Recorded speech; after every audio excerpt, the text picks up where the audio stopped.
Alrighty, so apparently we weren't live earlier, so we are back live. Hello everyone, to the complex analysis seminar. This first half, I'll be very brief about this. This first half will be covering everything about the complex functions, limits, differentiability, and transformations. And then tomorrow will be the rest of the course. Obviously there are some aspects of this which will be mainly for 2621 as opposed to 2521, but 2521 students can still find some useful information out of whatever we were about to cover. Okay, Abdullah will also be available through the YouTube chat to help out with any questions that you guys have. So yeah. So most of the things that I'll be going through will be fairly, as in like most of it will be mixing theory and some example questions. At the very end, if we have time, we'll finish it around 4:10 anyway. If we have time, I got some extra 4 questions that are straight out of the past papers. The thing about the past papers is that they're literally just that a lot of these kinds of questions that we're about to cover occur in question 1 to midway through question 2, and there isn't a lot of variation in the questions. So if you just keep doing the past papers, you'll eventually get the hang of how to do those questions. Okay, so alright, so complex numbers, this first part will just go through the basic rules and ideas. The complex number is a number that in the complex plane that consists of 2 components, a real component and an imaginary component, where x and y are real numbers. And we can rewrite this into what we call the polar form, where r represents the distance from the origin and theta represents the angle through which we turn from the positive real axis to get to the complex number. And this I is the imaginary unit, so when you square it you end up with -1. The normal rules of addition, multiplication, and subtraction all apply, and division is basically multiplication, except you can do the extra idea of multiplying by the conjugate of the denominator, and the conjugate is just basically when you turn this x plus iy into x minus iy. Geometrically, addition and subtraction refer to the idea of shifting, much like how we already know in vectors. And multiplying and dividing refer to rotating and scaling complex numbers. And these geometrical intuitions will provide a very good way to be able to analyze key behavior of behavior of how sets can be manipulated from one form to another. Okay. So, the two more important ideas will be the idea of how to get the square of the modulus, and that can just be obtained by multiplying z with its conjugate. The other key thing is the extended triangle inequality, and that is basically referred to by this relation, where the absolute value of the difference in lengths of 2 complex numbers is bounded above by the length of their sum or difference, and that's bounded above by the sum of their individual lengths. And this will be particularly important for being able to estimate bounds on the size of functions. Okay, so the principal argument of a complex number is basically that theta that we were referring to earlier, about rotating the positive real axis till we hit the line. Except this time we restrict theta to being between -pi and pi, with excluding the point -pi. And the reason we will do this is to analyze the principal value of particular complex numbers. Okay. So, this next part is mainly for the 2621 people, except the 2521 people will still need to know the terms and some basic examples of these kinds of sets. Okay, so we got 3 main types of points for any particular set that is for any particular subset of the complex plane. So our three main points are the interior point, exterior point, and boundary point. So fairly easy terms to remember, I suppose. Now, the intuition behind what an interior point is that you can draw, let's say that you have some kind of set, and you draw a really tiny circle around it. If that circle is contained inside S, then we say that X is an interior point of S. So in other words, if we formalize it, there exists an epsilon greater than 0 such that the open ball of radius epsilon about X is contained in S, then we call X an interior point. Sorry about the typo, that's meant to be off. For an exterior point, we have basically the exact same idea, except this time it has to lie outside the set S. In other words, the open ball of radius epsilon around X does not intersect at all with S. Now, boundary point is literally just the negation of the two. And all boundary points are referring to is for every epsilon greater than 0, the open ball around X will overlap with the S and the complement of S, except we have to remove X from being that automatic intersection point. So basically, whenever you draw an open circle around X, it should always intersect outside and inside S. We'll go through some examples in a bit. Okay. Now, the next example is that of arcs. Okay. So, polygonal arcs are basically a series of finite line segments that are combined together. So, you can consider this as kind of just like combining a whole bunch of vectors together. Okay, so, what's a good example? I suppose one very classic example would just be a polygon, like a normal. You go around, you start at this point, you traverse the top bit of the frame, then you go down along the frame, then you go left across the bottom of the frame. That will be a very simple example of a polygonal arc. A closed polygonal arc is one in which you start and end at the same point. So in other words, if you go straight around the rectangular frame, you can also go something like going to the top right of the screen, then all the way down to the bottom right, and then back to the top left of the frame, just so long as it starts and ends at the same point.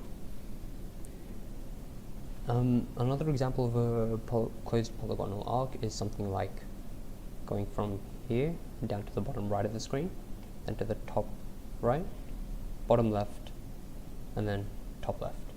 So something like a basic infinity sign, or Spider-Man, I suppose. But then those ones aren't really that particularly nice. And what we do is we like to consider simple polygonal arcs. And those kinds of arcs are ones where they do not intersect itself. So in the Spider-Man case, we intersected in the middle of the screen, where we went bottom right, top right, then to bottom left. So it intersects somewhere in the middle. And those aren't nice. So if at all it does intersect it, then it's not simple. If it doesn't self-intersect, then it is simple. But the cool thing is that simple polygonal arcs always separate, simple closed polygonal arcs always separate the plane into two disjoint open sets.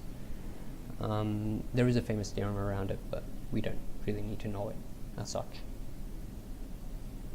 Okay.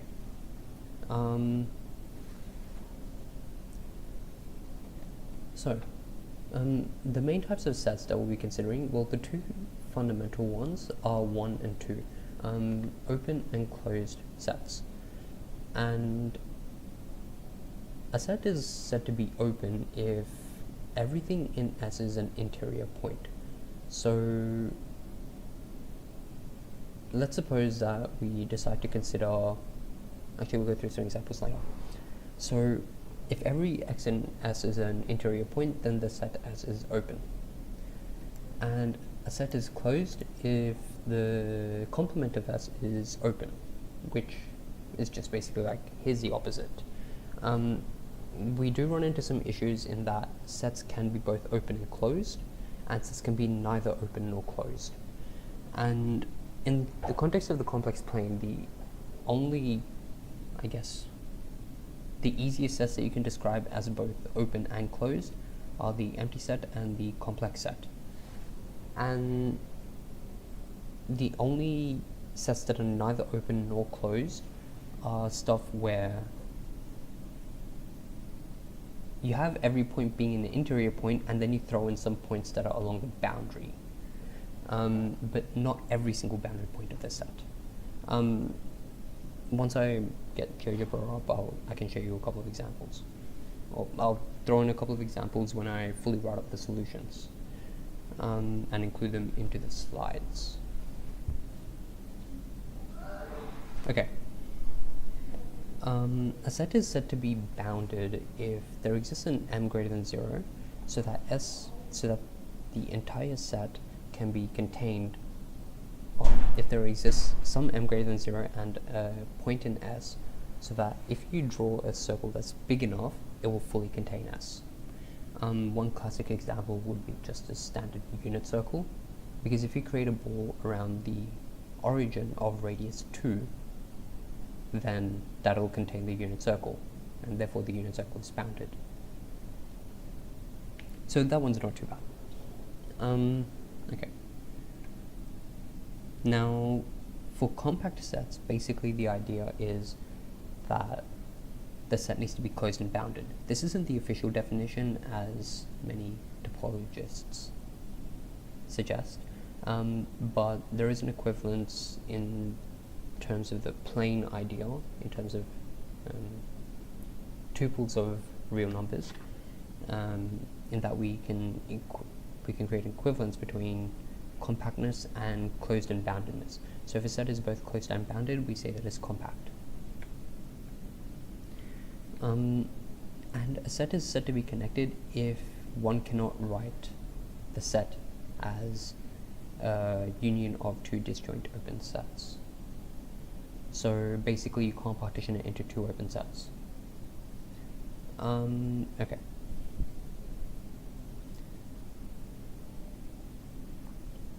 Now, in terms of simply connected sets are basically sets in which you can keep taking simple closed polygonal arcs, and if you keep contracting them inwards, you can always end up at a point that's inside the set. In other words, the interior of a closed polygonal arc is always contained in S. Every point is contained in S. One example of this is just unit circle again. If you draw any closed polygonal arc in S, then you always have an interior of that closed polygonal arc that will always contain points with radius less than 1. So in other words, it's simply connected. An example of which this is not the case is an annulus. So if you draw two open circles, and you consider a point here and a point there, and you draw a closed polygonal arc around the middle of the circle, then you'll find that there are some points on the interior of the inside circle that aren't in the actual set. In other words, the annulus is not simply connected. A region is a set that can be written as the interior of the set along with its boundary, except the additional condition is that the interior of S must be non-empty. So something like, for example, a point. That will not be a region because it doesn't have an interior. It's only got the boundary point as the only point. So we require that the interior has to be non-empty. And a domain is a set that is connected and open. So fairly easy definition at the very end.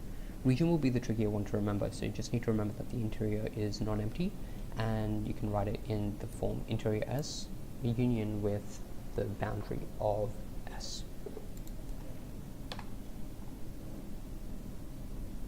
Just be wary of the notation, because that can get confusing on occasion. Okay, the first example. I've listed out 5 sets. The first one is a unit circle which only contains those with radius less than 1. The second is a unit circle that also contains everything of radius 1. The third is a single point. The fourth is analysis, which doesn't contain those of radius 0.5 and 1. And the fifth is those of radius greater than 1. And basically all we're going to do is find ways to discuss whether or not they're open, closed, bounded, compact, connected, simply connected, regions, and domains. Okay, so I won't pay too much attention to the first one because it's basically something that arises from S2. And I've also included the solutions in the slide so you can look at them at your own pace. Okay, I'll quickly go through S3 about the single point. So S3 is the single point, so it's closed.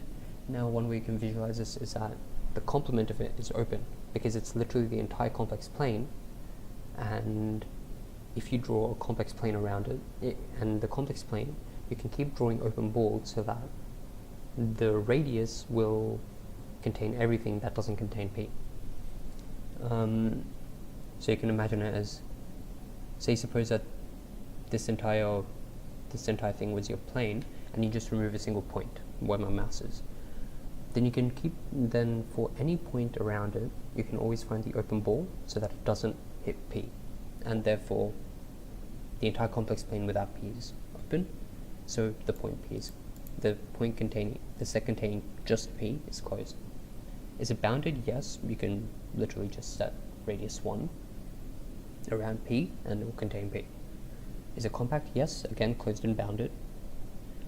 Connected? Yes, because if we were to we can just draw a line between the elements.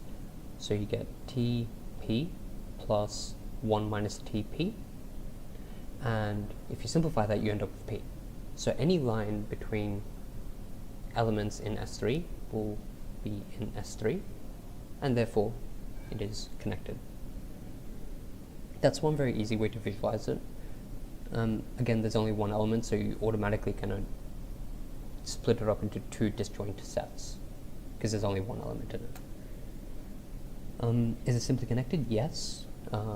Any closed polygonal arc will contain P, and P contains the set containing P. It's not a region though, because it doesn't have an interior, and it is not a domain because it is not open.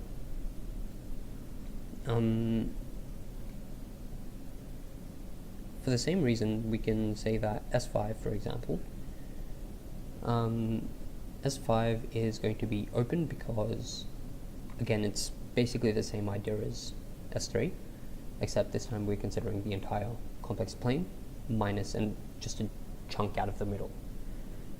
It's not bounded because you can keep taking points that have norm going to infinity. It is not compact because, again, it's not bounded and also it's open. It is connected because you can always, you won't be able to split it up into 2 disjoint sets. It is not simply connected because you can draw a closed polygonal arc around the unit circle, and it will contain stuff that is in the unit circle. And it is a domain. Sorry, it is both a region and domain because it is connected and open, so that's why it's a domain. And it is a region because you can just write it as the interior of S, which is everything that's not in the unit circle. And there's nothing in the boundary. We don't really care about the boundary. As long as it's at least empty, it's fine. So it's a region as well. Okay. Okay, so that's basically all you need to know about the topology section. The rest of it is just basically used as conditions. Okay, so the typical, I guess, shapes that you tend to arrive at from given functions are circles and lines. So circles are obviously just super duper easy. We are fixing a particular distance away from a center point A. And this is the general equation that you obtain. You can arrive at other equations. For example, modulus of z minus a equals 2 times modulus of z minus b, which is another example of a circle.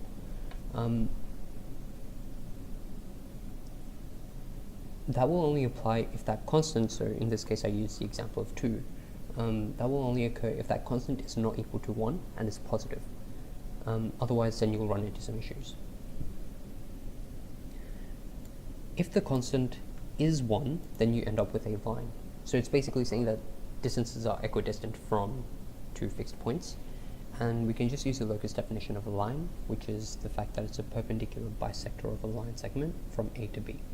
And that's basically described through this equation. The alternative is just describing a line as through A and B as TA times 1 is TB. And in this case, we unrestrict T to being all real, so you can keep going even beyond A and B. But as such, the line passing through A and B can just have can just be described as this. If we wanted to restrict it to between A and B, then we just restrict T to being between 0 and 1. So it's kind of like the idea of linear interpolation. Okay, so with complex transformations, generally speaking, you can interpret them in two ways. The first way is just in terms of a graphical or geometrical approach, and the other way is by method of algebra. And depending on the scenario, one of them will generally be easier. So, in terms of the graphical or geometric approach, we're referring to it in terms of how exactly we can rotate, reflect, translate, and scale the required regional curve. This one's generally fairly straightforward if the transformation you're given is very easy. So stuff involving, say, linear transformations, where all you're doing is literally scaling and rotating and then shifting if need be. And it also depends on what the domain you're given is. So if you're given, let's say, like a box at the start, then it's going to be very easy to transform it because, well, you know exactly how to rotate and scale a box. It's not too bad. If you're given something a little bit wackier, like even if it's a circle, sometimes that can get really messed up really quickly. So you want to make sure that the graphical geometric approach that you use is reasonable enough in the context of the situation. The other method is by method of algebra, and that's literally just like the method of brute force. We just plug in z equals x plus iy, plug it into the formula, and then we end up with a new complex number.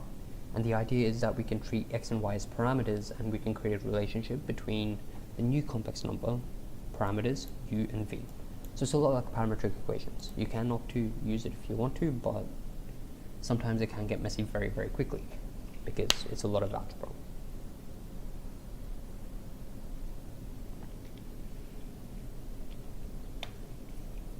Alright. So, first example. What we can do is, we got two ways of going about it. Let's consider a transformation 1 plus I times z plus 2. And let's suppose that we are considering the box 0 to 4, 0, 4 times negative 0.5 to 5. Now the two ways of going about it are basically in terms of an algebraic way, where we basically consider how exactly we can manipulate horizontal lines, vertical lines. So we essentially fix C, and then we vary Y. Then when we plug it into the equation, we arrive at this. And for different values of c, we end up, and so this allows us to create u equals 2 minus y plus c, and v equals y plus c. And for different values of c, where c lies between 0 and 4, because that's what the real part varies in. So based on these u and v, what we can do is we can add them up and we end up with 2c plus 2. So for different values of c, we end up with a whole bunch of new lines. So our general equation will just be u plus v equals 2c plus 2, where c varies between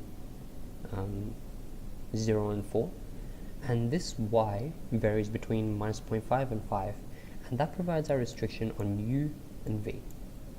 Obviously I've gone this a rather complicated way, but all you really need to do is consider the boundaries. So i.e. what happens at c equals 0, c equals 4, what happens at y equals 0.5, negative 0.5, and y equals 5. And that's really all you need. And then once you figure out how exactly those manipulate to get itself into the new region, then all you have to do is just draw the new lines and then shade in that interior region, because that's how exactly linear transforms work. They map entire chunks of the plane to new chunks of the plane. That's something nice about linear transforms. So that's something you can do. The other way is to consider it geometrically. So one way you can think about it is 1 plus I can be written as r e to the power of I pi on 4, where r is equal to square root 2. Now all that means is that if you basically take any arbitrary complex number, all you're doing is you're scaling everything out by a factor of square root 2 and then rotating it by pi on 4. So that was the idea of geometrical visualization, and that was not actually that bad. So all you're doing is you're taking this entire rectangle, you expand it by a factor of square root 2, and then you rotate it by pi on 4. I can't do rotations on this screen by pi on 4, but hopefully you can kind of see it. If it helps draw it out a little more, like literally take this rectangle and rotate it by pi on 4, and then this last bit plus 2, all it means is that you're shifting to the right by 2. It's not shifting up anymore because up is the complex plane. So if we instead had plus 2i, then we'd be shifting up. But in this case we have plus 2, so we're shifting right because we're shifting in the real dimension. So we shift right by pi on 2. So basically the idea is we scale up by a factor of square root 2, we rotate it by pi on 4, and then we shift right by 2. So that's the geometrical intuition for what exactly is going on. Okay, so hopefully that kind of made sense. These are the kinds of questions in which you can use geometrical intuition just to verify if something makes sense. Okay.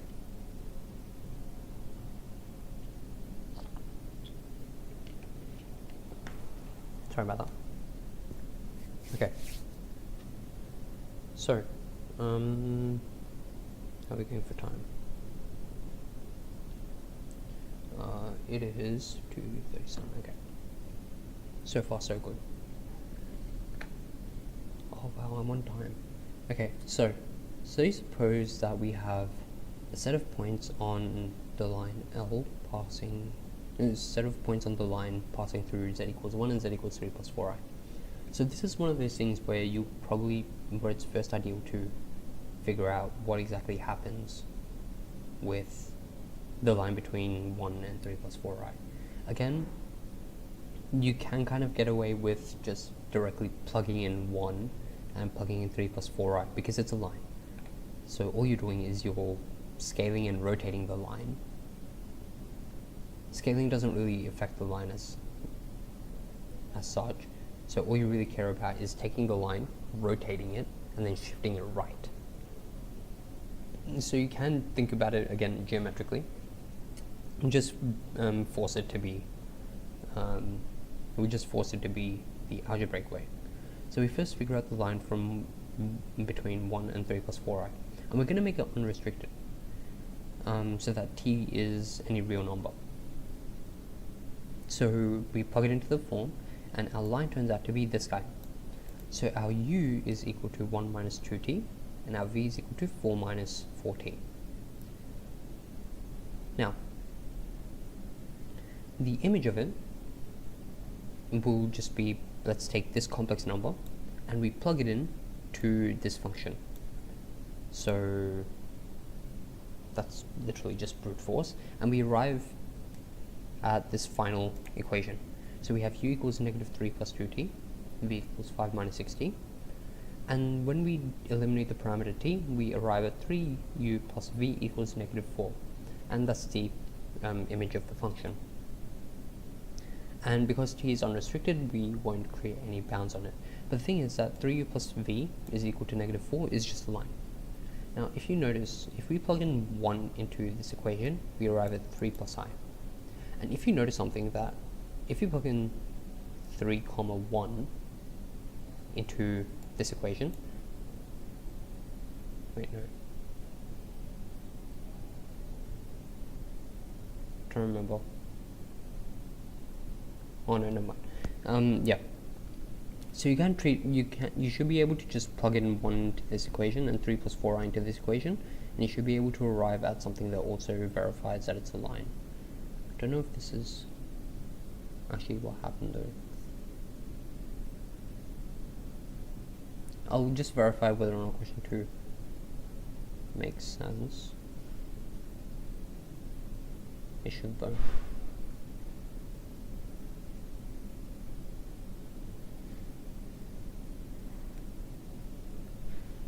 I'll double check the results for this. Okay.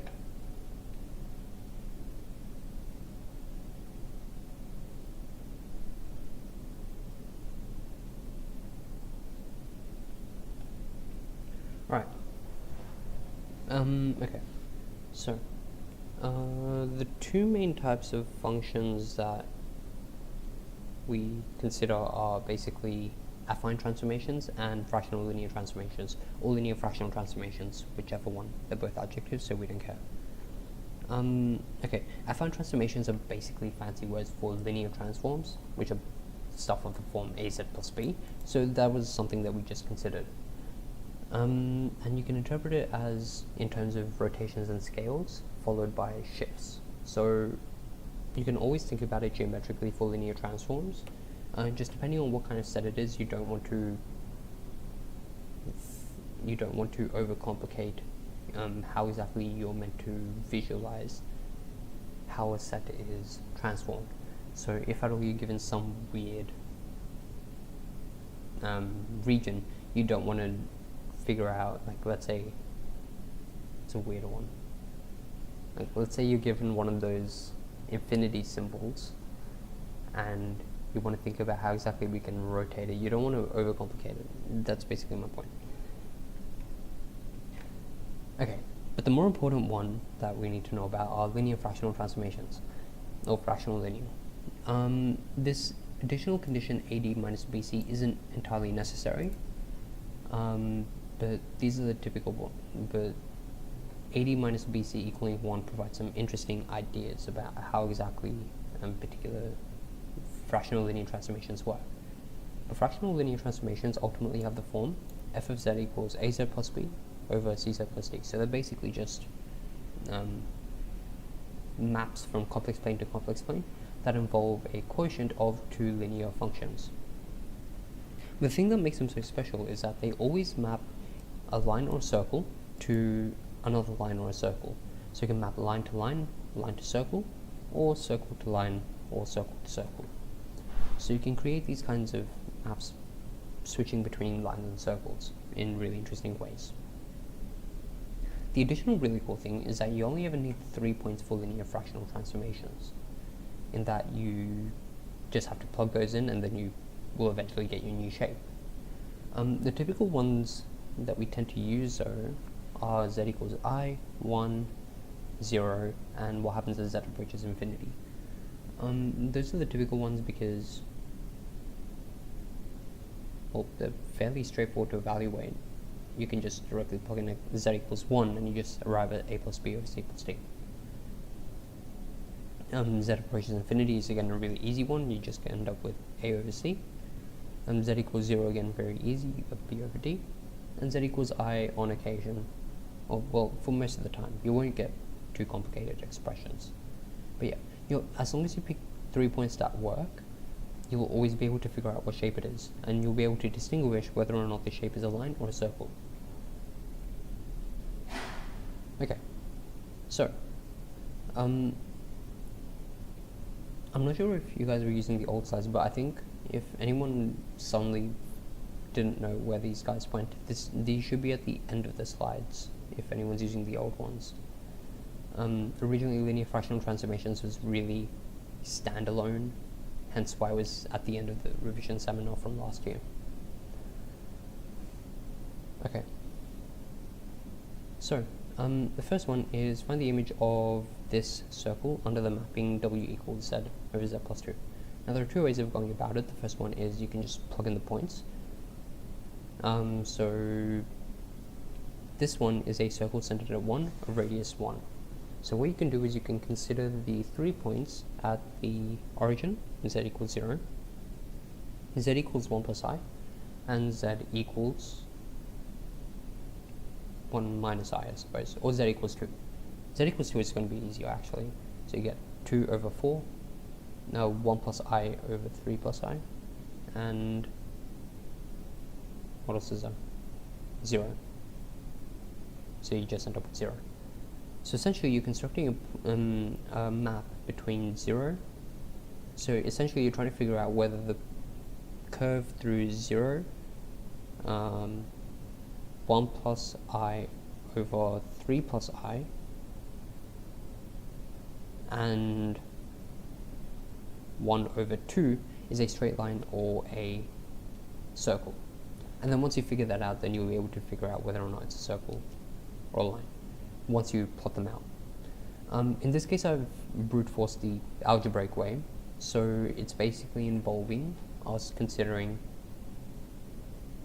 rearranging and solving for Z. So we end up with Z is equal to 2W over 1 minus W. And then if we already, because we already know that the modulus of Z minus 1 is less than or equal to 1, all we got to do is just plug this in. Plug this guy into this map, into this set, and then we arrive at the following inequality for W. And when we decide to brute force using W equals X plus IY, we obtain the fact that it's a circle. But this should also be fairly obvious from graphing 0, 1 plus I over 3 plus I, and half. Awesome. Okay. Example 4. Find the image of the line x plus 2y equals 2 under the following mapping. And this one isn't too bad either. Again, we can just plug in the points.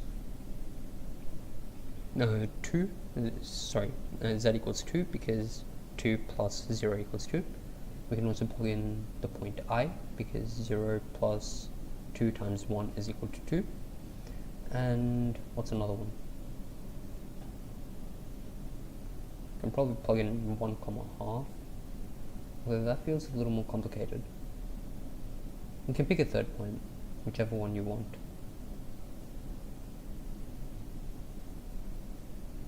Plus 1, x equals minus 1. No, that's messy. X equals minus 2. So minus 2 plus 2i equals 2. Yeah, so minus 2 plus 2i, and you can just plug those 3 points into that following map and arrive at the valid solution.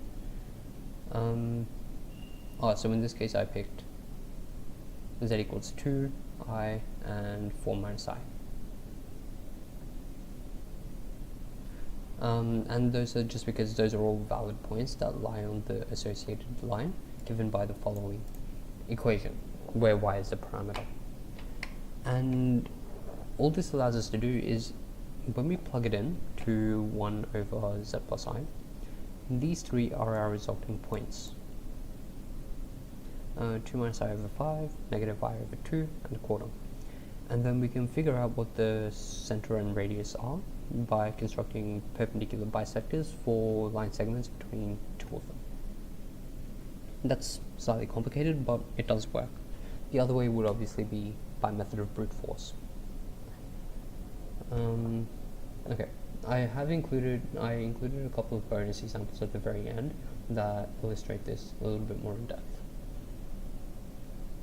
With a little bit more reasonable numbers. This one was a really weird one, in that we had like the square root of 518 as the radius.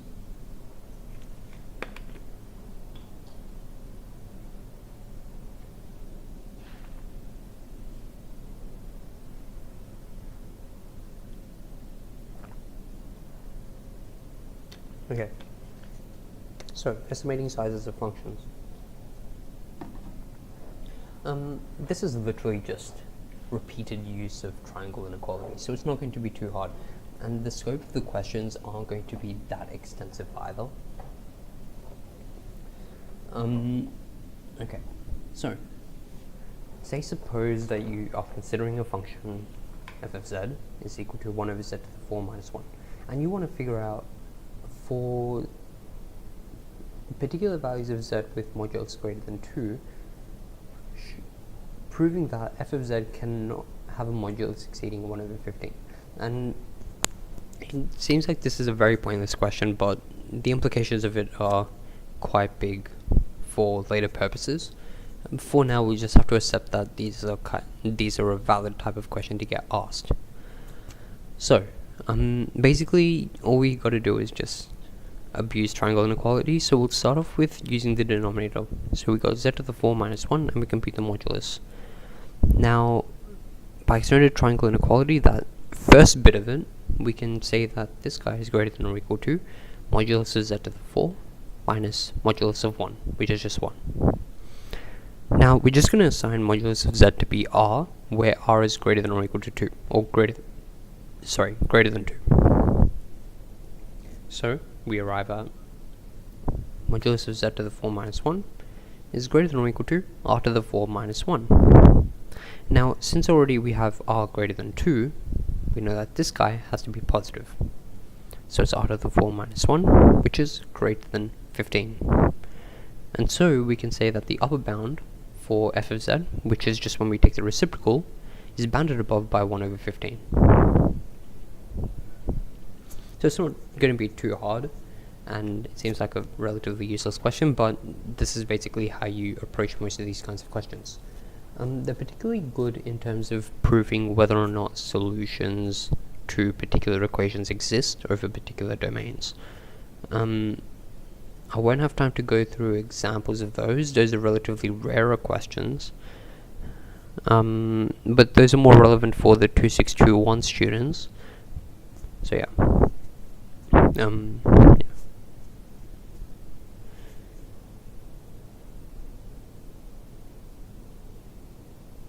Right.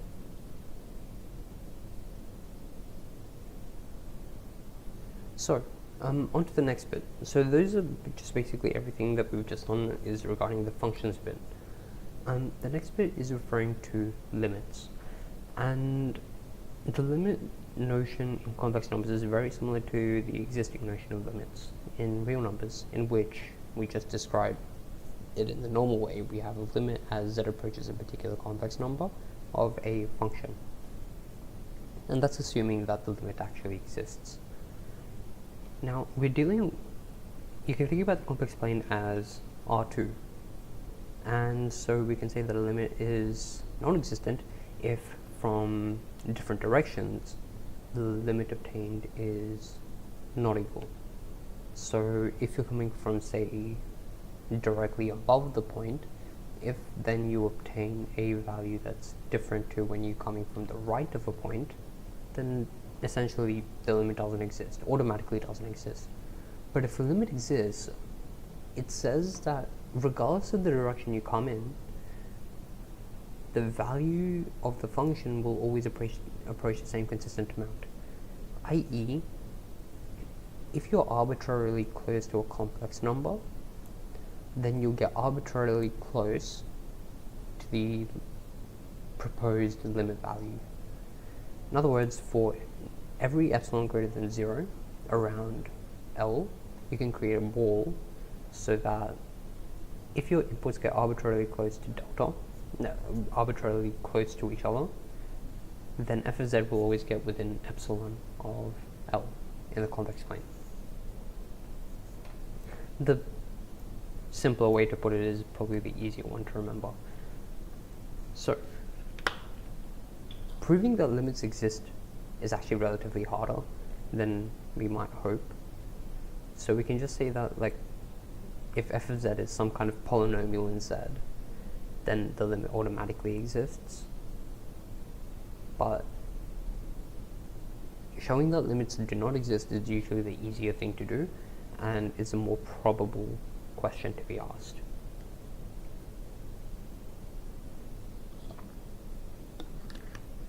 So, let's suppose that we want to show that the limit as z approaches 1 plus I of z squared equals 2i. Now this seems fairly obvious because 1 plus I squared is obviously just 2i. But in order to prove it, what we got to do is we got to go back to the original definition of the limit and propose a delta in terms of epsilon, so that whenever this guy is true, whenever this inequality is true, this guy is also satisfied. In other words, f of z squared is within epsilon of 2i. So what we can do is we can take this expression and we can factorize it. So we get z minus 1 plus I, z plus 1 plus I. And then by splitting this up into negative 1 plus I, we can get this guy coming out. So the target is to get from here to as many versions of these as possible. So, now that we've got two versions of this expression, we have z minus 1 plus I in two separate occasions, and then we have plus 2 plus 2i. Now what we can do is we can just say that this guy is less than delta times delta plus 2 root 2. And this second bit follows from triangle inequality. So we're measuring the modulus of this plus the modulus of this. And the modulus of this guy is 2 root 2. The modulus of this is delta, or is at most delta. So we can bound it above by delta times delta plus 2 square root 2. Now the thing is, how do we get from here to here? Now all we got to do is just pick delta so that it's less than the positive solution of this expression. And that's following from the fact that delta times delta plus 2 root 2 is less than epsilon. So we're just taking this expression and we're solving for delta. So it seems really, really dodgy, but it works. As long as you can find an expression for delta, we don't care. So we arrive at the value for delta to be this guy, negative 2 root 2 plus, it's an absolute mess to write, but yeah. We get delta equals this expression, so provided that delta is less than this specific expression, we can deduce that this is going to be true. So it's like we're solving a quadratic inequality. Proving that the limit exists for cubics and quartics is very, very painful, so you'll almost never get asked that. Even this guy is very difficult to get asked. The more difficult one will be for a linear function. Well, again, can't really take anyone's word for it because don't know how hard the exam will get, if at all it will get hard. Okay. Now for the more reasonable question, prove that the following limit doesn't exist. The limit as z approaches 0 of this guy. Now the objective is to find two paths, and the most typical one would just be coming from directly above and directly from the right, just as long as it's some kind of like really easy direction. So in this case, we'll just take the path z equals iy. So in other words, we're coming along the imaginary axis. So as z approaches 0 means that we're looking at what happens when y approaches 0. And because we're fixing it along the imaginary axis, the real part is just 0. And x is just 0. So we get 0 over 0 plus iy, which is 0. Now we can throw it along the real axis. So we have x plus 0i, so that we get limit as x approaches 0 of x over x. The 0i we don't care about. So we get x over x, which is 1. So the limit of 1 is just 1. So the two limits are different, and hence the limit doesn't exist. On occasion, sometimes both of these can go a little bit weird. So the next idea would be to always look for polynomial variations, i.e. y equals x is a good one, y equals x squared is the next best bet, or some kind of parabola. And you can throw around these variations a little bit more. It depends on what exactly you want to, what kind of expression you have. But as such, you always want to go in increasing order of difficulty of what kind of expressions you want to test out. Okay. Limit properties, they're fairly standard again. They're very, very straightforward.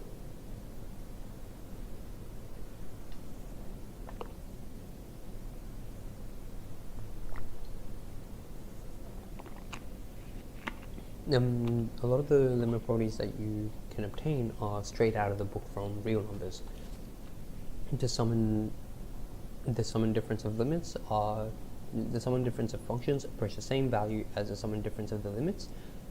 In this case, we would ideally like f and g for the limit to exist, except this doesn't necessarily have to be the case. They require the same conditions as the versions for real numbers. The product of limits,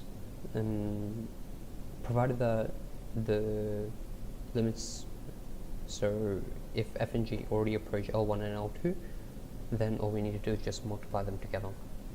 And same thing applies for f over g, provided that L2 doesn't equal 0. If L2 equals 0, then you're in trouble. If L1 equals 0, then under certain conditions you can use L'Hopital's rule because of the indeterminate form. So L'Hopital's rule again applies with the same implications and same conditions.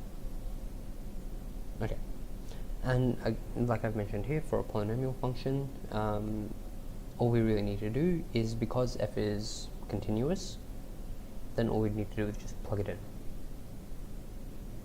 So this leads us to the next definition of continuity. What exactly does it mean?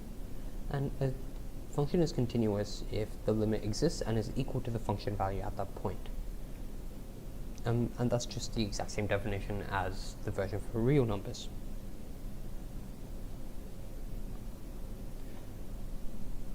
Okay.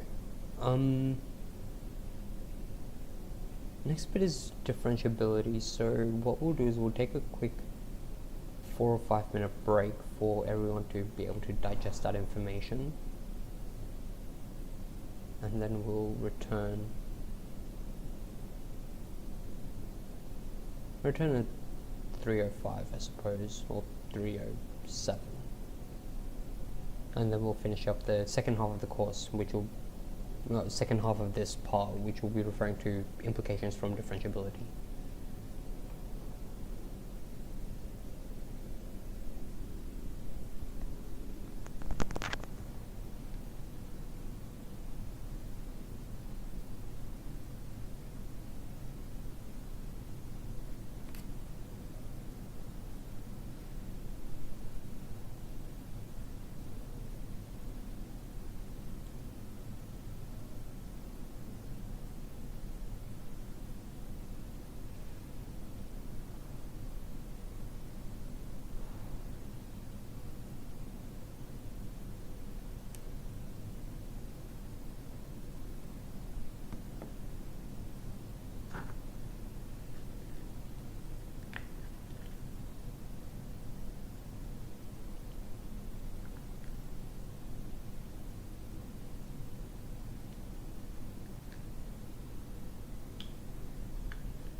Alrighty, let us begin for the final hour of today's seminar.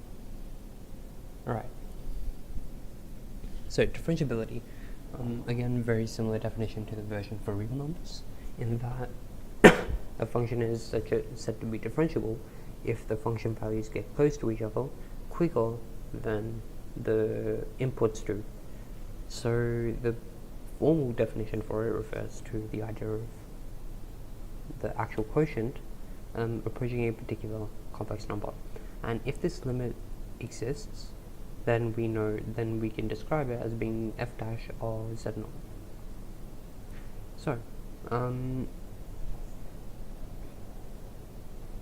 as soon as a function is differentiable at a point, it will be continuous, but not necessarily the other way around. Okay, so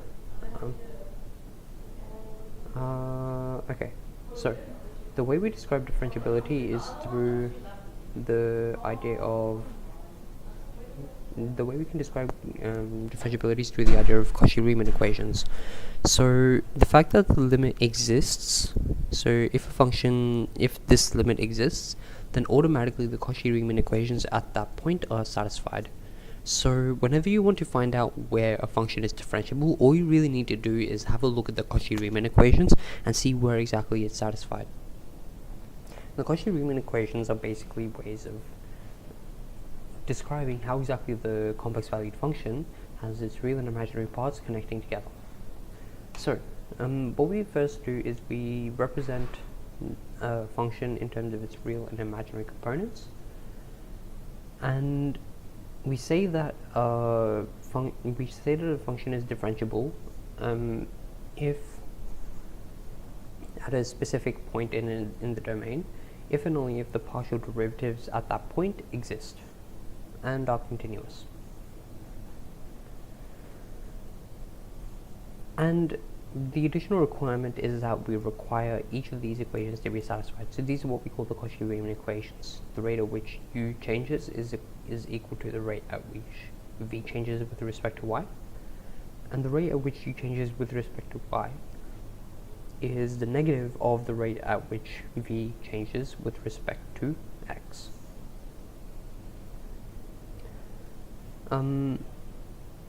If the derivative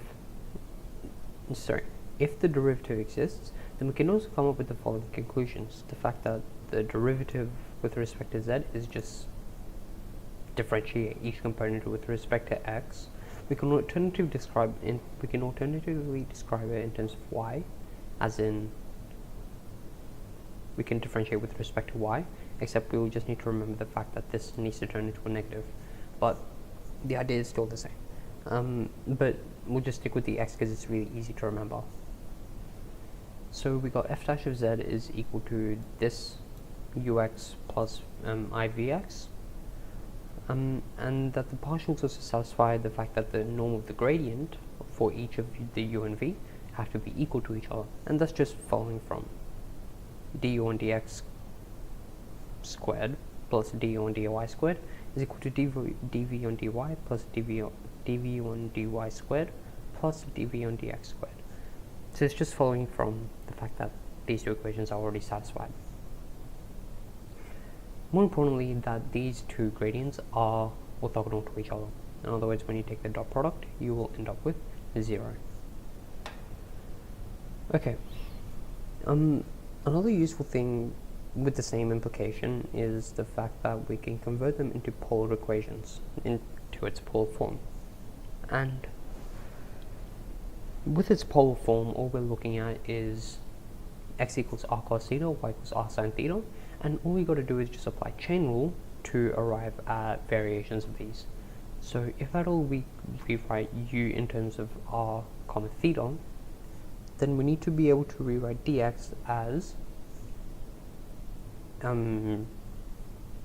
cos theta dr, or negative r sin theta d theta. So that's just application of chain rule. So using those substitutions, we can plug those into our Cauchy-Riemann equations and rearrange it so that we can arrive at the following relationships. r du on dr is equal to dv on d theta, and du on d theta is equal to negative r dv on dr. And that's just following from how exactly we can plug it into this equation. Okay. So, where are the following functions differentiable? Let's suppose that we're considering this first one, in which we have f of z is equal to z times the absolute value of z squared. Now, what we can do is we can plug in z equals x plus iy, so that we have x plus iy times x squared plus y squared. And we can rearrange it to obtain this. So then by Cauchy-Riemann equations, we have x cubed plus xy squared. If we differentiate that with respect to x, we arrive at 3x squared plus y squared, du on dy, dv on dx, dv on dy. And so when we plug it in, we end up with 2xy is equal to negative 2xy. So we get xy equals 0. That follows from these two equations applied to the second bit. So this guy. Plug it in so that we have xy equals 0. And similarly, 3x squared plus y squared equals negative 3y squared minus x squared.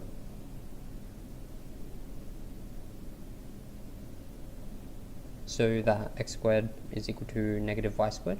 And so that verifies the fact that we have x squared plus y squared equals 0. Okay.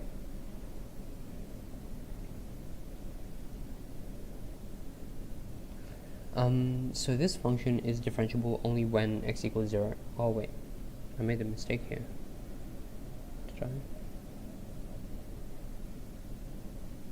Okay, but the only pair you should end up with, for, regardless of the scenario, is x equals y equals 0. Because we require that at least one of x and y is 0, and regardless of the outcome of the other two, we will always end up with x equals y equals 0. So the function is differentiable at x equals at the origin, hence that's the pair.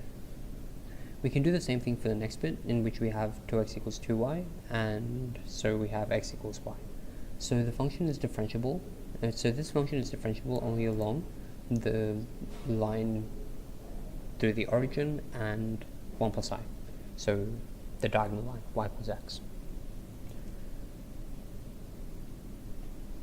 Again, this idea of differentiability is only referring to whether or not a function is, whether the limit over here exists, whether this limit exists. That's all the differentiability idea refers to.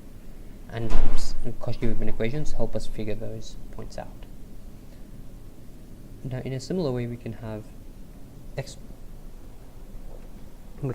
value x plus absolute value y, and plus I times absolute value y.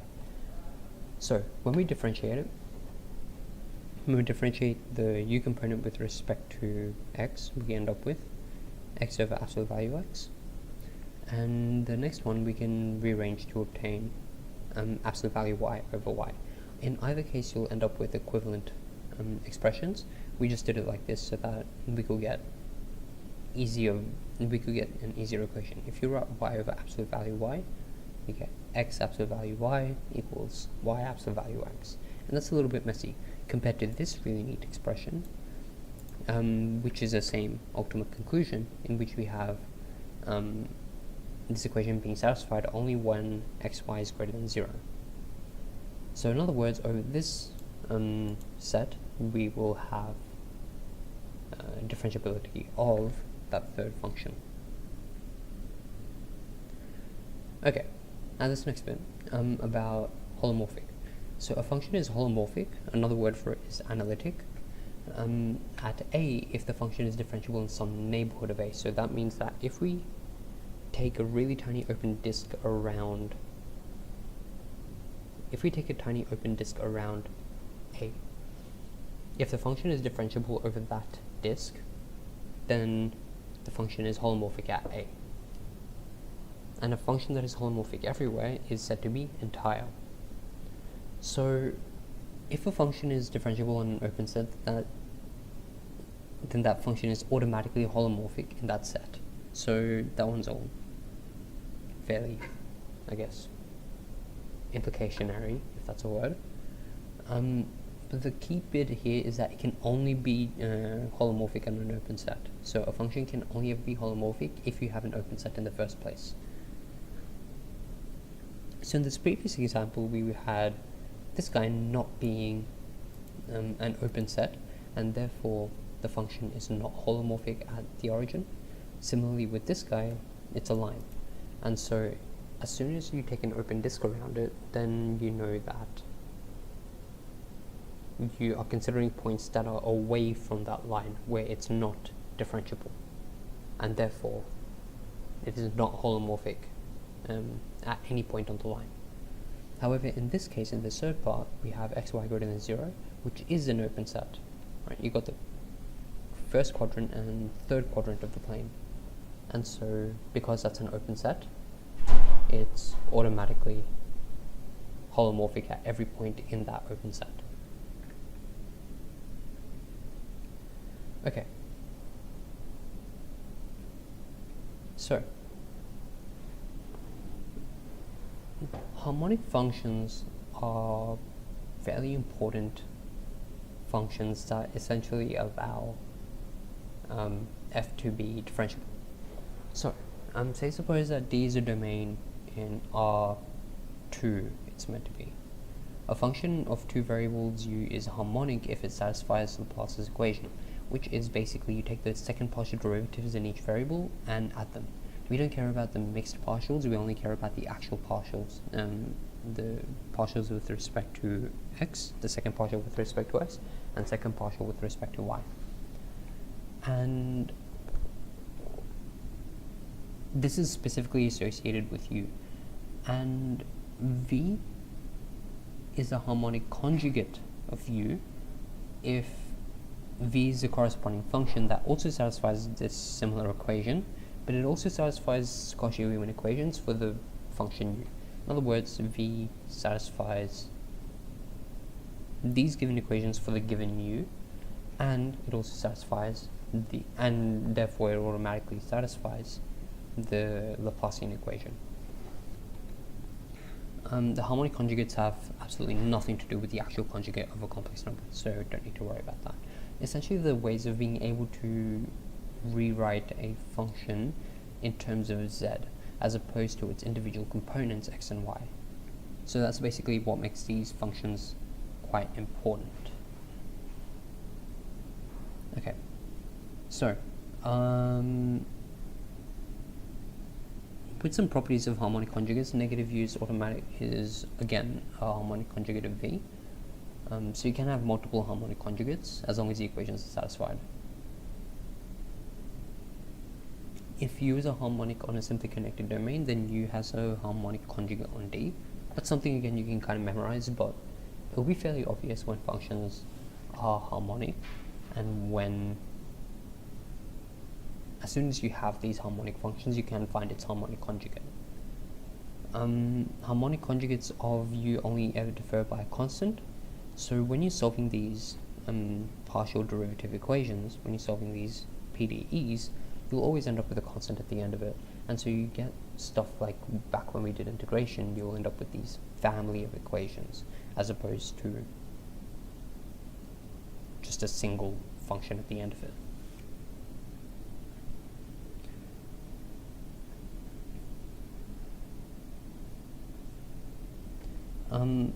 Let f be a function that's holomorphic at a, then fz admits a power series expansion about a. This one is useless for now, but there's literally an entire topic dedicated to it, and that'll be covered in the next one. So when we get there,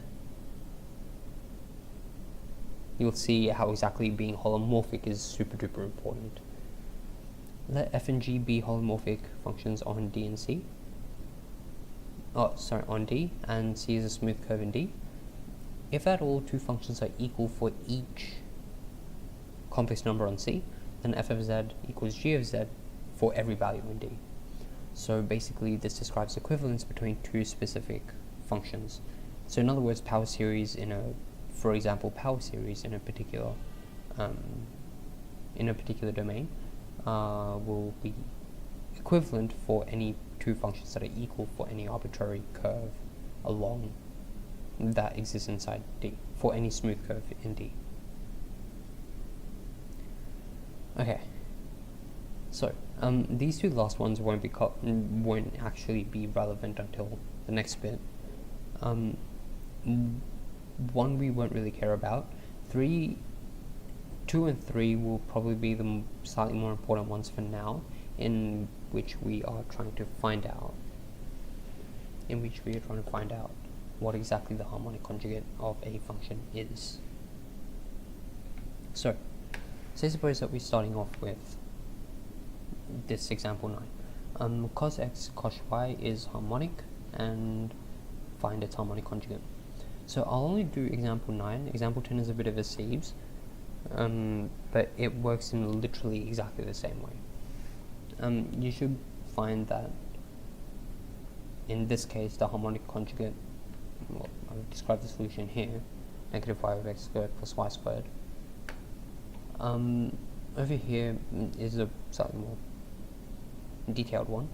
So show that cos x cos y is harmonic and find the harmonic conjugate. So say suppose that u is equal to cos x cos y, so its second partial is negative cos x cos y with respect to x, and its second partial with respect to y is cos x cos y, because you get cos y, when you differentiate it you end up with sin y, and then when you differentiate sin you get cos y back again. And obviously when you directly add them you get 0. So u is harmonic because it satisfies the Laplacian equation. Now the harmonic conjugate is solved by using the Cauchy-Riemann equations. So what we have is partial x with respect to partial v with respect to x is negative cos y sin y, which is partial y with u, and we're using the negative because what was it? This guy, negative dv on dx equals du on dy.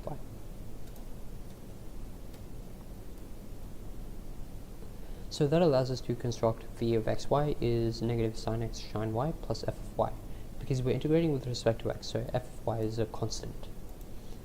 Now, we differentiate with respect to y, so that we end up with negative sin x cos y plus, and that has to equal negative sin x cos y plus f dash y. So that means that the derivative of f with respect to y is, these are bad notations. If anyone's confused, this f is just referring to the constant in this function, it's not referring to the actual thing. So that we get this f dash y is equal to 0, and so this component is just a constant, c.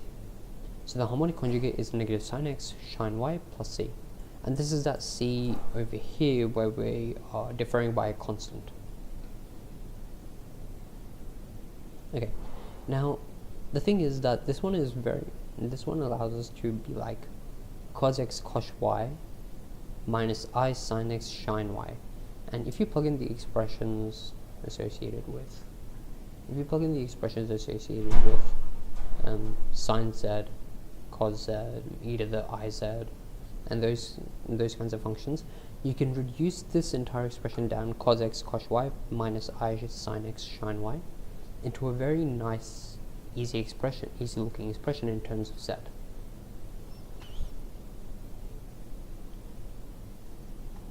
And this one is slightly more obvious because you have x minus iy all over x squared plus y squared, which is 1 over z. Yeah. So you just end up with f of z is equal to 1 over z if you write it as x over x squared plus y squared, which is this guy, minus iy over x squared plus y squared. And then if you can factorize the denominator as x plus iy, x minus iy, and then cancel out top and bottom, so that you end up with 1 over z. So that's the point of doing all these harmonic conjugates. You end up with something super duper easy. And I've gone through a more detailed example at the very end of it, in which we literally just do the entire question. Okay. So here are some super duper important functions The main one is obviously e to the z, the most basic example of an entire function, in which you have in which you can reduce, like let's suppose that you have z equals x plus iy, then its modulus will be e to the x, and the components, well, the remaining component is just cos y plus I sine y. This allows us to define sine z, so sine of a complex number, as e to the iz minus e to the negative iz all over 2i, in which we are just adding and subtracting, let's say x equals 0, then we just e to the iy minus e to the negative iy, which is just 2i times the imaginary component. And similarly for cos z.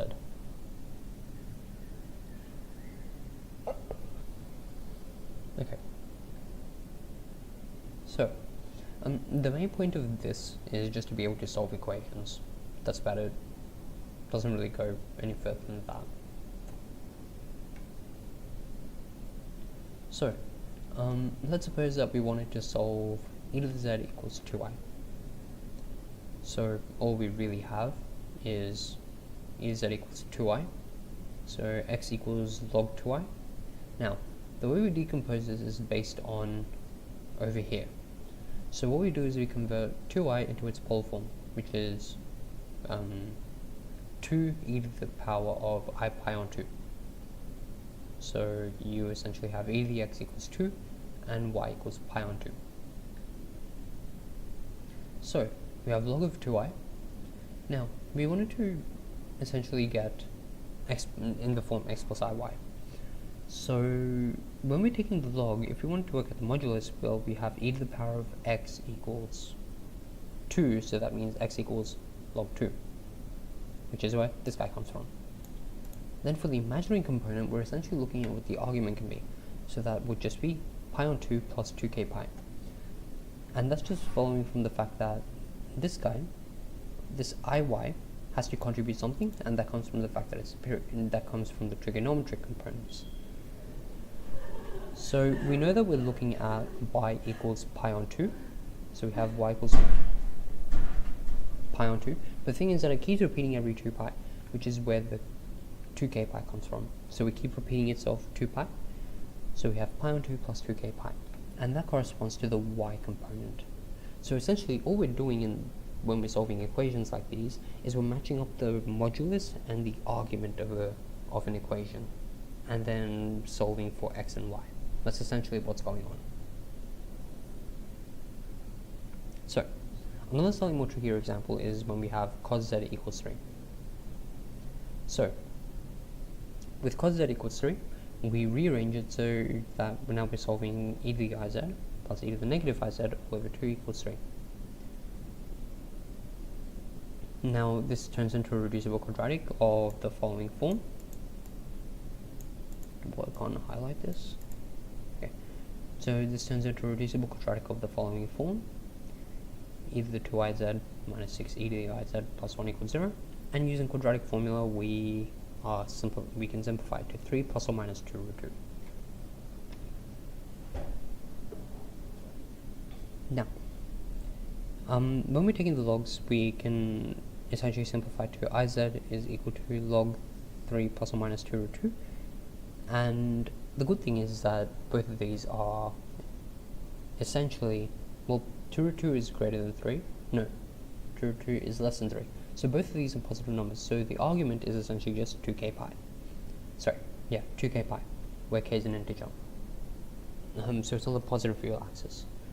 And we got to take the log of the modulus for that first bit when we're equating the real components. So we have log of 3 plus or minus 2 root 2 plus I times the argument, which is, again, 2k pi.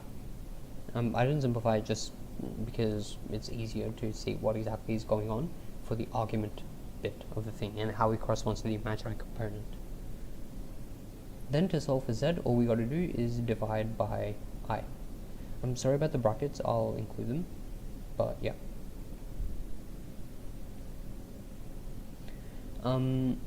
So the formula is very, and that's just because 3 minus 2 root 2 is greater than 0.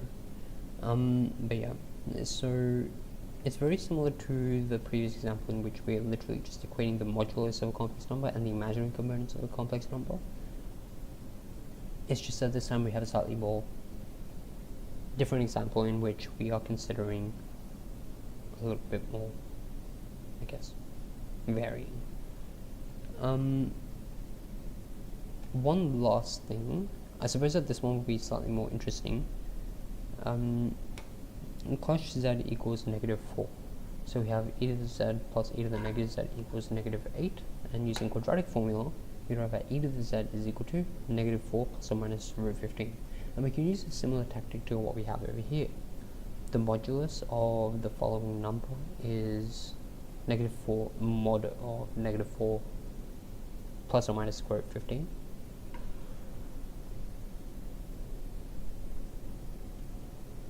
And the argument will just be whatever the argument of this is. I think in this case it's just every odd multiple of pi, because it's on the negative real axis. Sorry, no,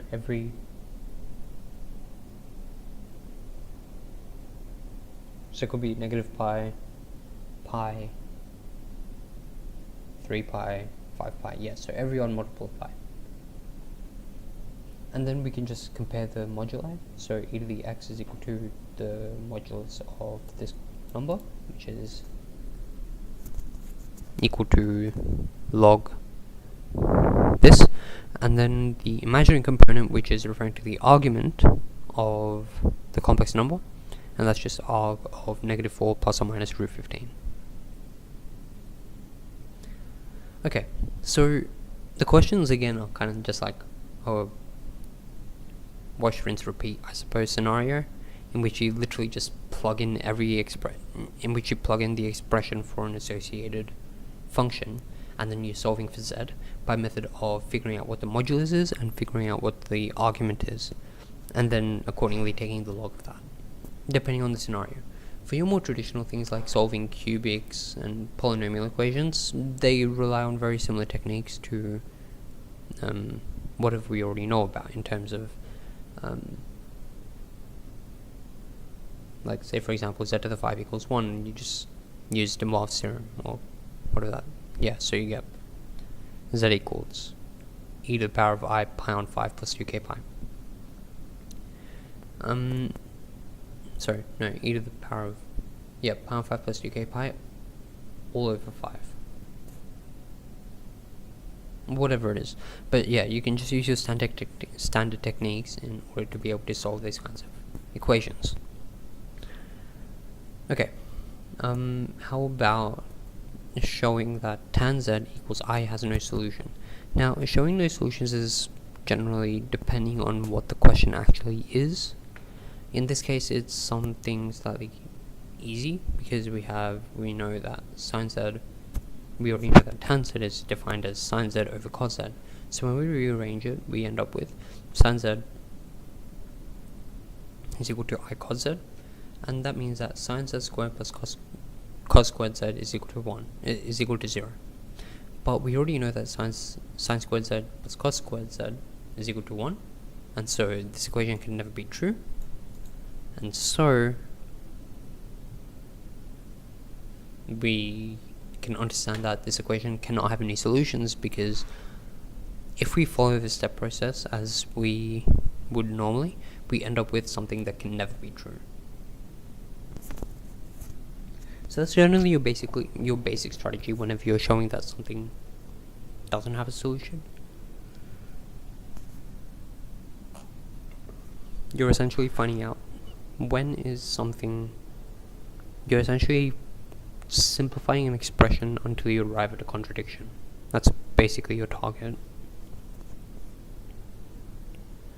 Okay, so we begin this next bit with about logarithms and powers and principal values and all that, with a definition of invertibility. So a function is invertible if it is bijective, and bijective means that it is injective.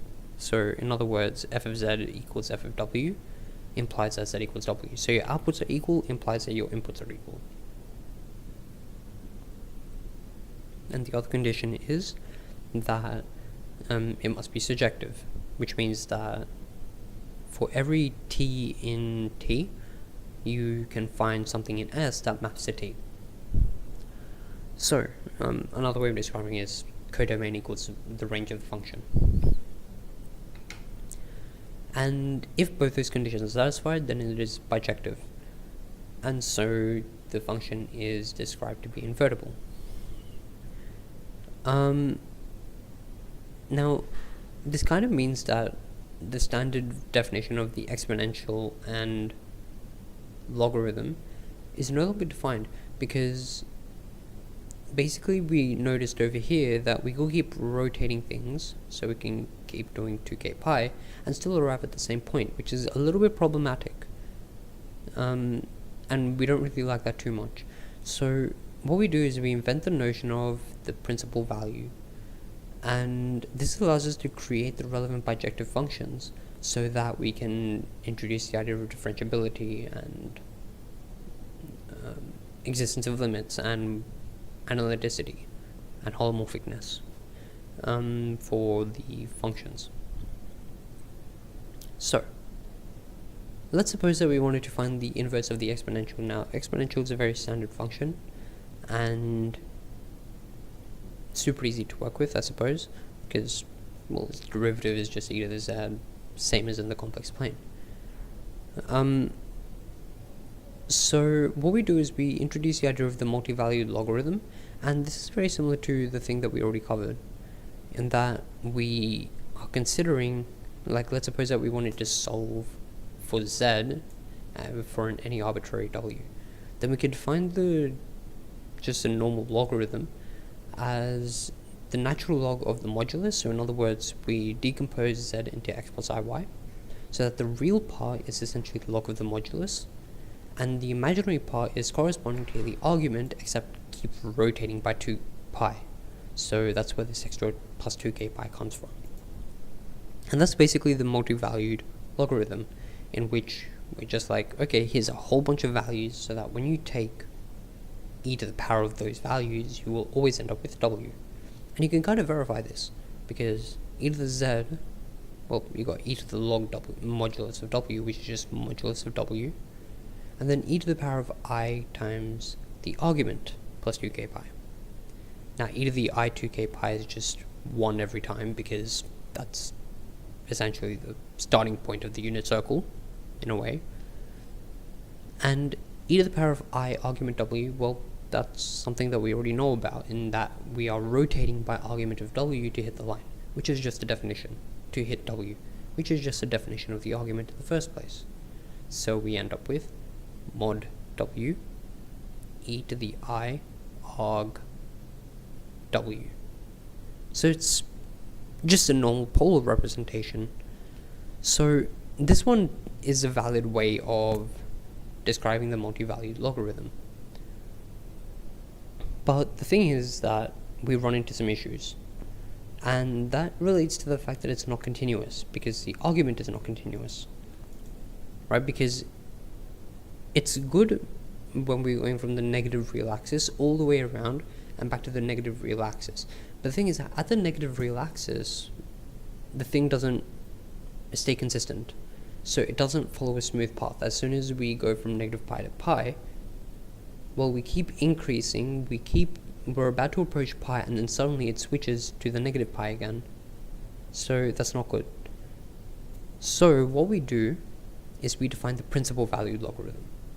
And the principal valued logarithm is referring to the principal argument of a complex number.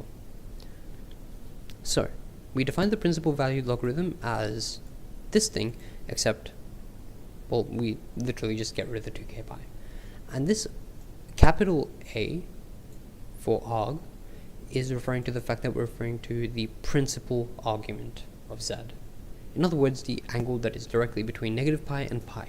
And we just get rid of the issues that occur on the negative real axis. If it's going to cause a problem, just get rid of it. The problem doesn't exist if we don't consider it. That's one way you can go about thinking about it, as to how exactly we can obtain this principal logarithm. Now, how exactly can we describe the differentiability of log? Well, the log is pretty much differentiable anyway, right? Because, well, we have log of modulus of w, which is nice enough. We already know that log of mod w is differentiable, provided that w is non-zero. Sorry, provided that the modulus of w is non-zero. So we already know that this guy can be differentiated. Now, this guy can't be differentiated that easily, and that's purely because of the way the argument works. So, this guy is differentiable everywhere because we can keep on taking the arguments and around it will be smooth, except when we hit the negative real axis, because that's where stuff goes from pi to negative pi really, really quickly, and we don't like those points because it's not continuous anymore. But everywhere else is differentiable. So, we get rid of that point and we can arrive at the fact that the principal value log is differentiable everywhere except the negative real axis, including 0.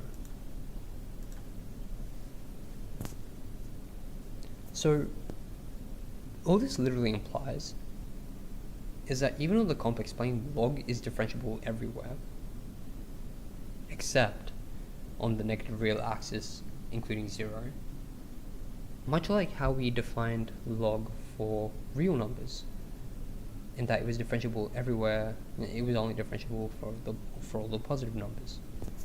So, that's all nice and well. We now know how log behaves. Now, let's suppose that we wanted to figure out powers.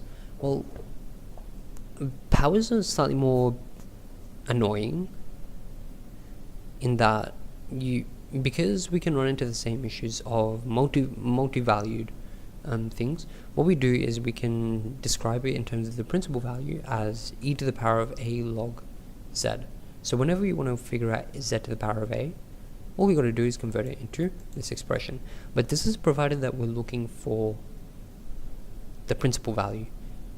If we're just looking for the value, then we just revert back to this guy being the normal log. In other words, the lowercase l, which is a multi-valued log. Okay, so let's suppose that we wanted to evaluate this. Now, this question was from the 2621, which is a bit of a prank. But basically what you got to do is you got to like work from inside out. So you start off with 1 plus square root 3i all over 2 can be written as e to the I pi on 3. And so when we evaluate it, we end up with e to the power of I pi. So that's this inside thing cubed. And yes, technically we should be getting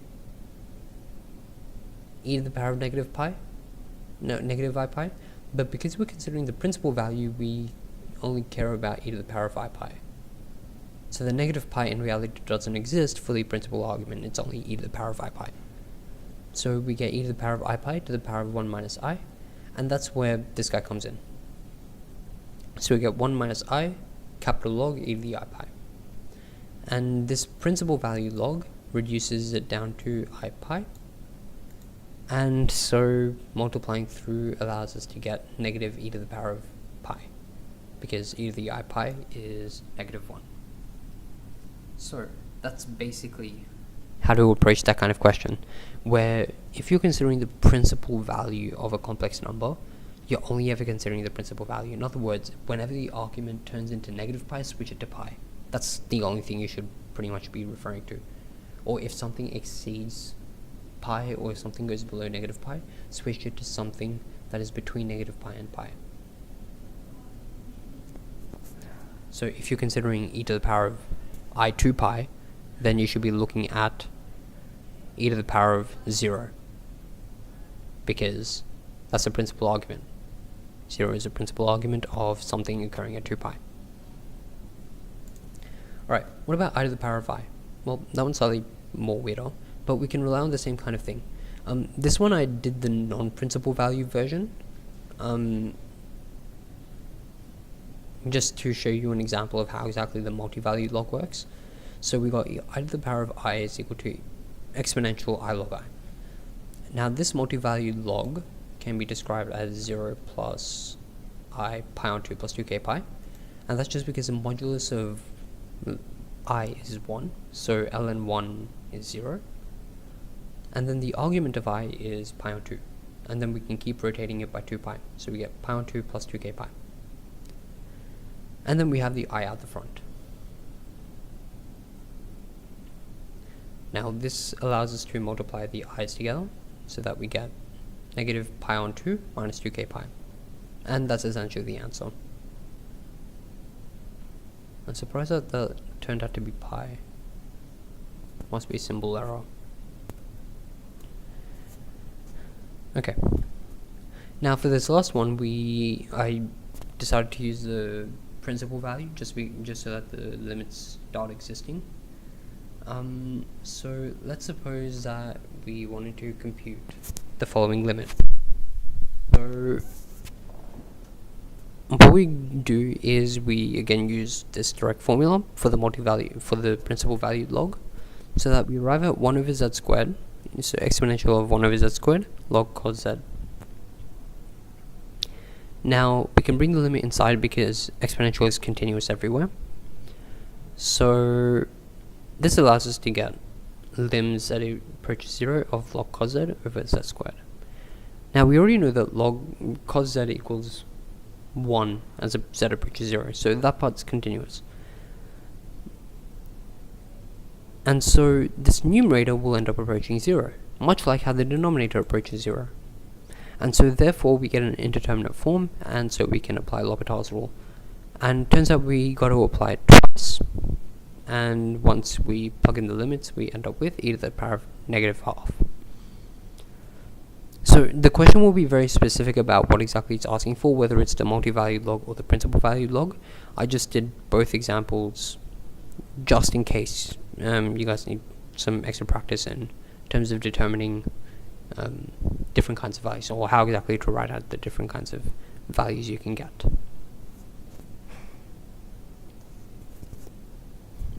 Okay. Now,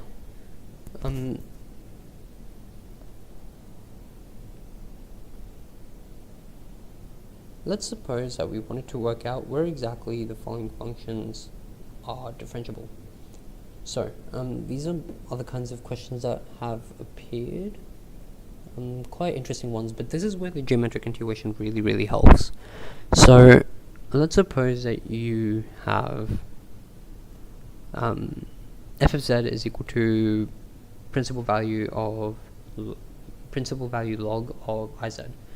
Now we already know that principal value of log is not differentiable along the negative real axis, and we know that iz involves rotating z by pi on 2. We don't care about the scaling, but it rotates it by pi on 2. So if log is not differentiable on the negative real axis including 0, then that means that if you rotate it back by pi on 2 along the positive imaginary axis, it can't be differentiable there, because as soon as we rotate that by pi on 2, we arrive at the negative real axis. So essentially what it's saying is, you take anything of the form iy where y is greater than or equal to 0. So in other words, we take the positive imaginary axis, we rotate it, let's say that this is the positive imaginary axis. We rotate it so that it arrives at the negative real axis.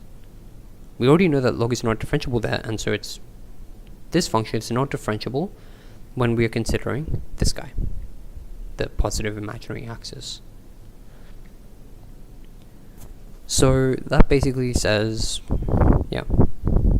Now for g of z, what we can do is, we already know that as z approaches 0, the limit doesn't exist. And that's just because the denominator approaches 0, and the numerator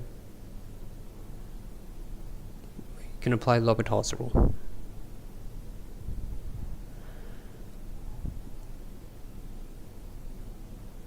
And I'm gonna have to think about it. Anyway, the more pertinent issue is log of z plus 1 is an analytic for z plus 1 being a negative real number. And so all we got to do is just be like, well, if for x less than or equal to 0 it's not analytic, that means for z being in this following set, i.e. less than or equal to -1 on the real axis, the function g is not analytic there. And so g ends up being analytic everywhere, which includes this guy, along with 0, as soon as I verify whether or not the limit exists as z approaches 0. But yeah, basically all we're ever doing is basically figuring out how exactly can we manipulate the original places where the function isn't analytic, and manipulating it so that we can work out where the new places are where it's not analytic. So essentially it's like, instead of figuring out where it is analytic, you're looking at where it's not analytic, especially for the functions like log. Okay.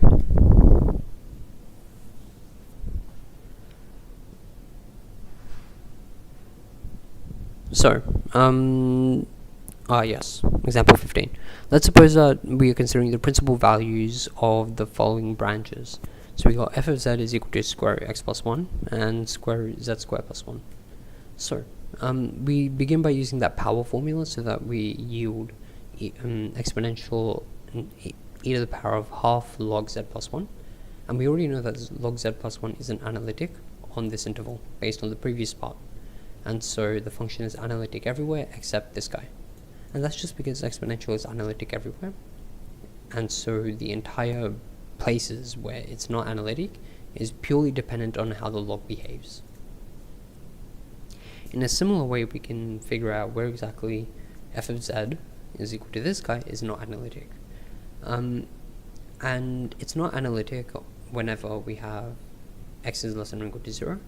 And so we have z squared minus 1 is equal to a negative real number. And so z is equal to plus minus of I square root negative x plus 1 for x less than or equal to 0. So all we're doing is rearranging it. And now we know that x is less than or equal to 0. So that automatically means that we're referring to the positive and negative imaginary axis. So that it's like we've split it up.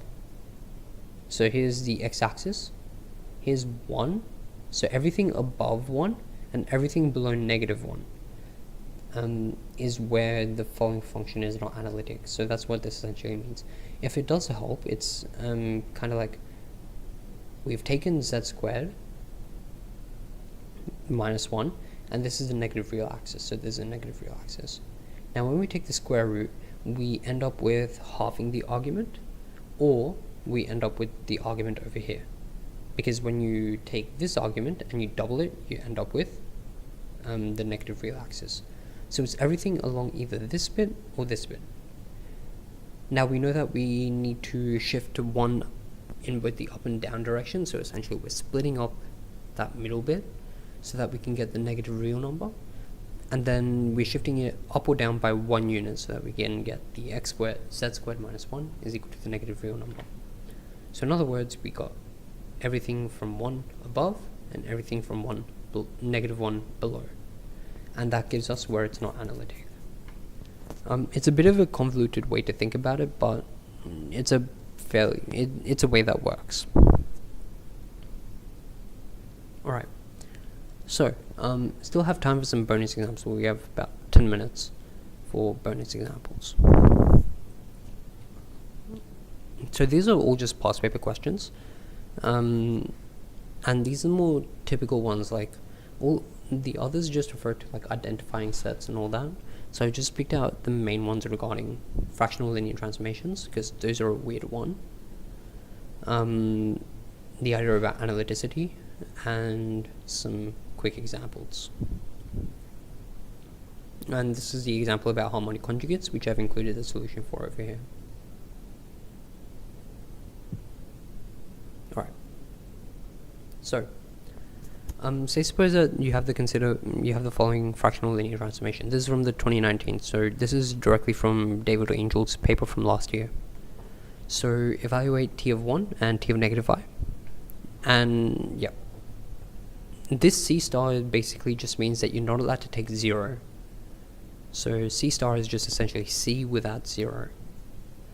The same goes for R star, except you'll never get R star because this is complex analysis, not real analysis. I think real analysis is harder than complex analysis. Subject to, yeah. Okay, so t of 1 just is 1 plus 2i, and t of negative 1 is negative 1 plus I, so fairly easy. I'm not going to bother plugging stuff in. And for t of z equals infinity, abusive notation, well, we're just looking for the denominator equals to 0. So in other words, z equals a negative 1. Okay. Now, the more important bit is question 3. If C is a unit circle, z equals 1, is t of C a line or a circle? So we already know that there are we already have 3 points so that we can figure out what the image is. So we already know that z equals negative 1 is infinity, t of 1 is 1 plus 2i, t of negative 1 is negative 1 plus I. And so all you got to do is just connect all 3 points. Now, you can't connect infinity to anything, so we just kind of skip that. And what that tells you is that you're left with a line that passes from 1 plus 2, that passes between 1 plus 2i and negative 1 plus I. So you end up with a line through those 2 points, and that is the image. The alternative is just to manually compute it, just to verify the fact that you actually do have a line. So what we do is we rearrange the above equation for z, so that we get z equals omega minus 4i over negative omega plus 2. And so when you plug it into the following set, you end up with omega minus 4i equals modulus of omega minus 2. And therefore, you end up with a line, based on the same description that we had above. And so that essentially verifies it. And you can verify this by plugging in t of 1 into this equation, and t of negative I into this equation, and showing that both sides are equal. Now, sketch the image or under T of the following set, i.e. the circle. And this one isn't too hard. This one you just need one extra point that tells you on which side of the line you're on. So you just plug in the origin, so you get 4i, and when you map this with respect to the line, you know that you're just looking at the region above the line. And so, job done, I suppose. Yeah. So the line that you get is above the line defined by T of C, and therefore you're considering the entire upper half, so to speak, of the plane that the line cuts. Okay. Next, this guy.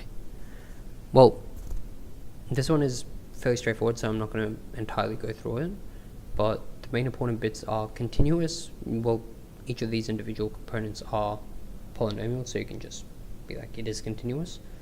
You can also alternatively prove it if you want to, which is slightly more of a hassle, but it does work. So it's continuous everywhere. Whereas f differentiable, well, this one you just use Cauchy-Riemann equations, so you get u equals y squared v equals x. Partial with respect to x of u is equal to partial y with respect to v, so that's fine, because it's 0. And so for the other one, you have y is equal to negative half, based on using the first formulas. Partial of what u with respect to y is 2y, and partial x with respect to partial v with respect to x is 1. So you just get y equals to negative half. The function isn't holomorphic anyway, because as soon as you deviate away from the line of half based on the open circle ideal, you always get points that aren't differentiable, and so it's not holomorphic anywhere along the line of differentiability. So it's not extremely difficult, it's just that you got to keep, I guess, pumping it out to solve it. Okay. For example 18, these ones are mainly just your visualization questions. So give an example of a subset of the complex plane that that is bounded, not open and not closed. So this is one of those examples in which you literally just take an open set and then just put in some extra boundary points. So you can have something like z is equal to the unit circle. Sorry, this is meant to be a less than. So you just take modulus of z less than 1 combined with the point 1. So it contains everything inside the disk. So it contains everything inside the disk as well as like one boundary point. So it's not open because it contains a boundary point. So not every point is interior. And it's not closed either because it doesn't contain every boundary point. Which is one way you can verify if a set is closed. So yeah, so another way we can describe closed is if we have every boundary point is contained in the set. Give an example of a subset of a complex plane that doesn't have any interior point and is unbounded. Well, so interior points basically mean that, well, we know that if we draw a ball around it, it must be contained in the set. And so the best way you can go about figuring out what's a set that doesn't have any interior points is it's just a collection of points. Because if it's a set of distinct, like as in, if it's a set of points that don't belong to any like specific, like, how can I put it? It's basically like a sequence of points as opposed to like a continuous function that gets you points. So over here I've used the example of mapping natural numbers to n plus in. And it's none of these points are interior points because whenever you draw an open ball around it of radius let's say a quarter, then the point to the left of say 2 plus 2i, which is 1 plus I, isn't in that ball, and the point to the right is 3 plus 3i is also not in that ball, and therefore 2 plus 2i is not interior to the set. And it's unbounded, which is really, really straightforward because we just keep on increasing the value for n eventually, and the modulus of it will just go to infinity.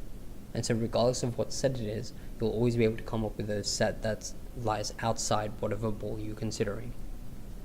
So whenever you're looking for ways to come up with how to, whenever you're looking for ways to come up with examples that don't satisfy something, it's easier if you just start off with a very basic open set, or a very basic set that you know satisfies at least one of the restrictions. So in the case of unbounded, you just come up with a sequence of points that go through the entire complex plane, and then start adding in any restrictions. So we start off with the fact that it's bounded, so we just can consider an open set, and then just keep plugging in extra points whenever we want to. So that's one way you can go about, or that's one way you can strategize how to go about creating all these sets. Okay, almost there. Alright, this is another example of a harmonic function. The main reason why I included this is so that you can see how exactly we can obtain functions in terms of z. So how exactly we can condense the function in terms of x and y into functions in terms of z. So I won't show you exactly how to compute the harmonic conjugate, but just gonna have to trust me on the fact that it is this. But basically what you can do is, once you want to figure out how exactly you can write it as f of z, which is find the analytic function so that we can write f of z, all you gotta do is you gotta group terms accordingly. And what we've done is we've taken e to the negative x and we've grouped it with the other e to the negative x that we see, so that we get cos y minus I sine y. And cos y minus I sine y is e to the negative iy. So that's how we've obtained that first term. And we know that this guy is just e to the negative z, if we said z is equal to x plus iy. Then this next bit is x squared minus y squared plus 2iyx, which is a very popular expression for z squared. And then 2y minus 2ix, which can be simplified very easily to 2yz. And then we have the constant at the end of it arising from the previous expression from v. You can write it as IC, but C also works. You can just assume it to be a complex constant. We don't really care. Just so long as you refer to the fact that it's a constant. So we end up with f of z is equal to the following expression. Alright, so there's a crash course on the first relatively half of complex analysis.